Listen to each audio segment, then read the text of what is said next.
मैं भारतीय जनता पार्टी की केंद्र सरकार से ये पूछना चाहूंगी कि जो पूरे देश में ये पराली जल रही है वो उसके बारे में क्यों नहीं कुछ करते। पहले कहा जाता था कि जी पंजाब से धुआं आ रहा है, पंजाब से धुआं आ रहा है, पंजाब से धुएं की वजह से दिल्ली में प्रदूषण हो रहा है। पंजाब एकमात्र राज्य है पूरे देश में जिसने पराली जलने को, फार्म फायर्स को 85% से ज्यादा रिड्यूस कर दिया है। 2021 में हमारी सरकार, आम आदमी पार्टी की सरकार वहां पे बनने से पहले 70,000 से ज्यादा इंस्टेंसेस फार्म फायर्स की स्टबल बर्निंग की होती थी। वो मात्र 8,000 रह गई हैं इंस्टेंसेस, 85% कम हुई हैं।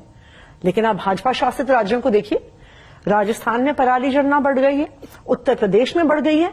और अगर आप केंद्र सरकार के ही आंकड़े निकाल के देखिए, अगर आज देश में कहीं सबसे ज्यादा पराली जलाई जा रही है तो वो मध्य प्रदेश में जलाई जा रही है। 9600 केसेस ऑफ फार्म फायर्स, यानी रोज 700 जगह मध्य प्रदेश में पराली जलाई जा रही है। अब आप मुझे बताइए, ये एक नेशनल प्रॉब्लम है। इनफैक्ट मैं तो ये कहूंगी एक नेशनल इमरजेंसी है। जैसे कोविड के दौर में हम एक नेशनल मेडिकल इमरजेंसी फेस कर रहे थे, आज पूरा नॉर्थ इंडिया एक नेशनल मेडिकल इमरजेंसी फेस कर रहा है। मुझे केंद्र सरकार ये बता दे, एक कदम बता दे, एक कदम जो उन्होंने पिछले 5 साल में उठाया है पूरे नॉर्थ इंडिया में स्टबल बर्निंग, फार्म फायर्स, पराली को जलने के लिए कम करने के लिए, एक कदम बता दे। आतिशी जी, आपने बात की कि पंजाब में जो पराली का बर्निंग है बहुत कम हो गई है, जो फार्म फायर्स है वहां पे बहुत कम हो गई है। लेटेस्ट जो स्टडी आज भी आई है, जो कोरियन सैटेलाइट्स के जरिए से आई है, साफ है कि पंजाब में जब नासा की सैटेलाइट पंजाब के ऊपर से जाती है उस वक्त पंजाब की फार्म फायर्स नहीं होती, और वो बाद में जो दोपहर और शाम को चलाते हैं। और ये डेटा ये डेटा मैं बोल रही हूं, ये डेटा बहुत और कंट्रीज की सैटेलाइट्स ने कैप्चर किया है। तो ऐसा नहीं है कि पंजाब में फार्म फायर्स नहीं हो रही। मैंने नहीं कहा नहीं हो रही हैं, पर मैंने कहा फार्म फायर्स पंजाब में जितनी होती थी उनमें 80-85% का रिडक्शन है। वेराज अगर आप बाकी स्टेट्स में देखिए, आप हरियाणा में भी कुछ कम हुआ है, 10-15% कम हुआ है, कंसीड दैट। उत्तर प्रदेश में फार्म फायर्स बढ़ गई हैं। मध्य प्रदेश में आज देश की सबसे ज्यादा फार्म फायर्स हैं। अब आप मुझे बताइए, भोपाल का AQI बढ़ा हुआ है, इंदौर का AQI बढ़ा हुआ है, बीकानेर का AQI बढ़ा हुआ है, जयपुर का AQI बढ़ा हुआ है, पटना का AQI बढ़ा हुआ है, बुलंदशहर का AQI बढ़ा हुआ है। क्या वो सबके लिए आम आदमी पार्टी जिम्मेदार है? सो आई थिंक हमें इस बात को रिकग्नाइज करना पड़ेगा that this is a national emergency. देखिए, पंजाब सरकार ने, आम आदमी पार्टी की सरकार ने दिखाया है कि अगर आपकी इंटेंट है तो आपको पराली जलाने की घटनाओं में रिडक्शन क्लियरली दिख सकता है। पर वही मैंने आपको काउंटर किया आतिशी जी, क्योंकि जो नासा की सैटेलाइट के बाद जो और कंट्रीज की सैटेलाइट डेटा पकड़ रही हैं, वो प्रूव करता है कि पंजाब में पराली उतनी ही जल रही है। बस वो लेटर जलाते हैं, थोड़ी पराली बाद में जलाते हैं जब सैटेलाइट पार कर जाती है। फिर तो ये तो हर जगह अप्लाई करेगा ना। फिर ये तो हो सकता है कि मध्य प्रदेश में 9,500 दिख रहे हैं, हो सकता है वहां पे भी 27,000 हो। ये तो फिर उत्तर प्रदेश में भी अप्लाई करेगा कि वहां पे 1,500 दिख रहे हो, वहां पे 5,000 इंस्टेंसेस हो। ये हरियाणा पर भी अप्लाई करेगा कि जहां पे 2,500 दिख रहे हैं वो 7,500 हो।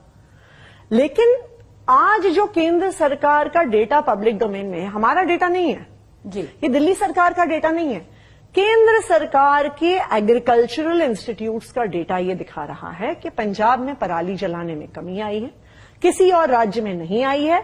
इनफैक्ट मध्य प्रदेश में, उत्तर प्रदेश में, राजस्थान में, इन सब राज्यों में पराली जलाने की घटनाएं बढ़ी हैं।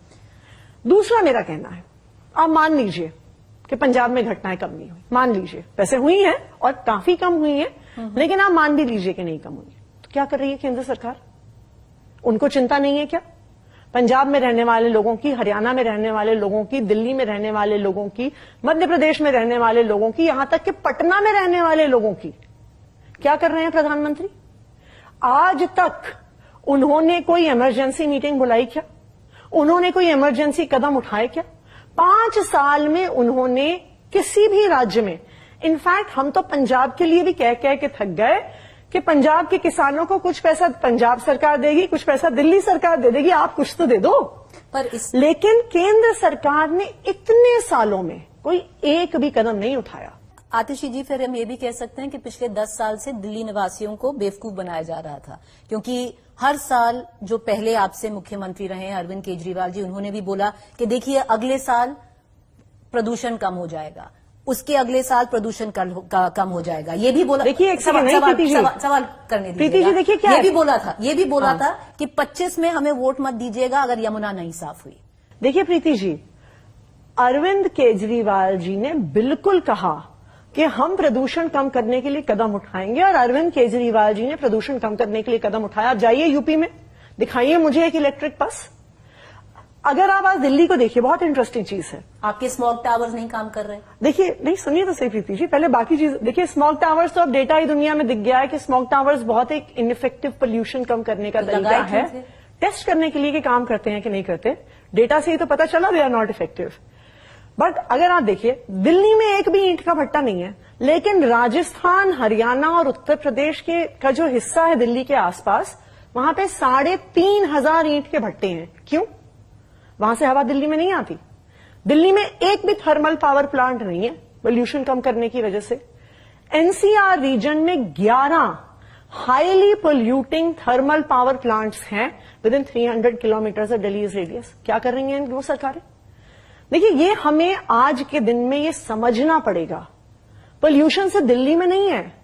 आज severe levels of pollution Rajasthan में है, severe levels of pollution Haryana में है, severe levels of pollution Uttar Pradesh में है, severe levels of pollution Madhya Pradesh में है, severe levels of pollution Bihar में है।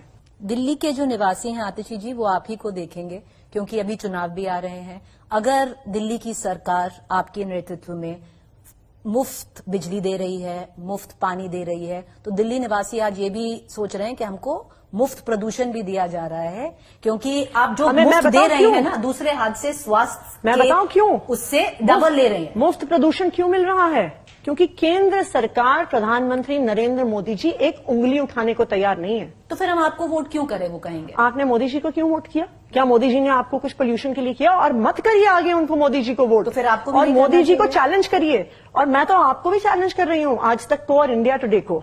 लेके आइए मोदी जी को अपने शो पे, पूछिए उनसे सवाल, क्यों दिल्ली में, क्यों मध्य प्रदेश में, क्यों राजस्थान में, क्यों उत्तर प्रदेश में, क्यों बिहार में, क्यों हरियाणा में आज एक सिवियर एनवायरमेंटल मेडिकल इमरजेंसी है। चलिए वो हम पूछेंगे, पर आतिशी जी आपने क्या किया और आप आगे क्या करेंगी? क्योंकि अगर 700-800 प्रदूषण लेवल है दिल्ली का, जो AQI है, अगर यमुना अभी भी साफ नहीं है तो दायित्व है दिल्ली सरकार का। दिल्ली निवासी आपसे पूछेंगे, तो अब आप क्या करेंगी अगले जो दिन आ रहे हैं? जी, हमें 2 चीजें समझनी पड़ेंगी, समस्या कहां पे है और समाधान कहां पे है।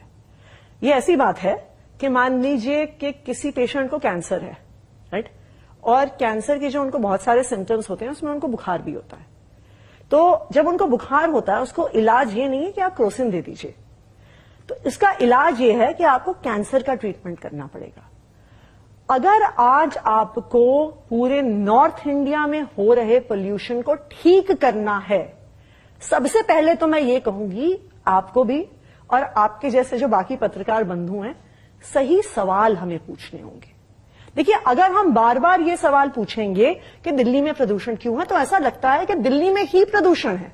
कब एक दिल्ली राहत की सांस ले पाए? आपको क्या लग रहा है, कोई इमरजेंसी मेजर्स प्ले में हैं कि आप कम से कम ये प्रॉमिस कर पाए कि देखिए हम 10 साल से तो कह रहे हैं अगले साल ठीक हो जाएगा, पर अगले 2-3 दिन में हम ये करेंगे? नहीं, देखिए, एक तो मैं सबसे पहले आपकी ये स्टेटमेंट करेक्ट करूंगी, आपने तब भी मुझे नहीं कहने दिया था। देखिए, अरविंद केजरीवाल जी भी ने भी कभी ये नहीं कहा था अगले साल ठीक हो जाएगा। जब तक केंद्र सरकार एक कंसर्टेड एफर्ट नहीं करती है, जब तक पूरे नॉर्थ इंडिया में एक प्रयास नहीं होता है, तब तक कोई ऐसा नहीं कह सकता है कि अगले साल ठीक हो जाएगा। पंजाब में बिल्कुल एक चेंज आया है, मैं ये उम्मीद करती हूं कि बाकी राज्यों में भी ऐसा चेंज आएगा, लेकिन बाकी राज्यों में रिवर्स हो रहा है। उत्तर प्रदेश में पराली जलाने की घटनाएं बढ़ रही हैं, मध्य प्रदेश में बढ़ रही हैं, अगले 3 दिन में हम दिल्ली में क्या एक्सपेक्ट कर सकते हैं? देखिए, 3 दिन, एज फार एज 3 दिन इज कंसर्न्ड, अभी तो हम इमरजेंसी मेजर्स की स्टेट में हैं। हम कम से कम ये इंश्योर कर सकते हैं कि दिल्ली में किसी भी प्रकार का जो दिल्ली से पोल्यूशन आ रहा है वो ना बढ़े। तो जैसा कि आप जानते हैं, सोच रही हैं ऑड एंड इवन हम कंसिडर कर रहे हैं, अभी उसकी तैयारी, अभी उसको प्लान किया जा रहा है कि अगर जरूरत पड़ेगी हम ऑड एंड इवन भी लाएंगे। लेकिन सुन लीजिए प्रीति जी, देखिए क्या है, ऑड एंड इवन से बहुत ज्यादा बड़ी परेशानी मैं आपको बताती हूं, और जहां पे हम बहुत स्ट्रिक्ट इन्फोर्समेंट अब लागू कर रहे हैं, वो है एक्चुअली डीजल व्हीकल्स का और स्टेट से दिल्ली में आना। दिल्ली में अगर आप देखिएगा, दिल्ली में जो स्टैंडर्ड्स हैं BS4, BS5, BS6, ज्यादातर गाड़ियां पोल्यूशन इमिशन के नॉर्म्स को मीट करती हैं। इनफैक्ट दिल्ली में तो प्रोबेबली देश की highest number of electrical vehicles भी दिल्ली में है, 2 व्हीलर्स, 4 व्हीलर्स एटसेट्रा। दिल्ली का जो बहुत बड़ा क्राइसिस है कि दिल्ली के बाहर से जो गाड़ियां आती हैं, डीजल कार्स आती हैं, पुरानी गाड़ियां आती हैं, तो अगर दिल्ली के पोल्यूशन को आपको कम करना है, one of the most important measures is कि आप बाहर से आने वाली गाड़ियों पर रोक लगा सकें, जो बहुत एक्सटेंसिवली जिस पे काम शुरू हो गया है।